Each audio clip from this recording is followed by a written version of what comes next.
คลององอ่างนะคะก็เป็นคลองถมเก่าปะหรือสะพานเหล็กเก่า สะพานเหล็กเก่า สะพานเหล็กเก่า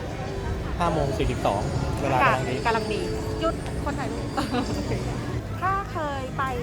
ที่เราไปตรงนู้นชื่ออะไรเจริญกรุงอะสตรีทอาร์ตเจริญกรุงอะ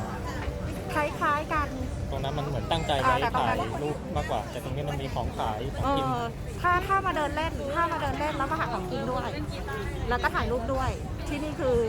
ครบกว่า ครบป่ะใช่เพราะว่ามันแบบของขายเหมือนอารมณ์ประมาณตลาดนัดด้วยนิดนึง ต้องมาเย็นๆแล้วเปิด 4 โมงนะ เปิด4 โมงเย็นศุกร์เสาร์อาทิตย์ มี 2 ฝั่งฝั่งนี้มันเหมือนเน้นรู ฝั่ ป ง สตรีทอาร์ตตรงกลางที่ข้าม มัน สะ มี พา ตรงกลางซ้ายขวาถ้ามุ่งหน้าไปดีโอข้างซ้ายจะมีของกินขวาก็จะเป็นสตรีทอาร์ตซะเยอะถ่ายรูปแบบเยอะๆถ่ายรูปอย่างเดียวเลยเนี่ยกะว่าเดินถ่ายรูปเสร็จก่อนแล้วก็ย้อนกลับไปกินเหนื่อยพอดี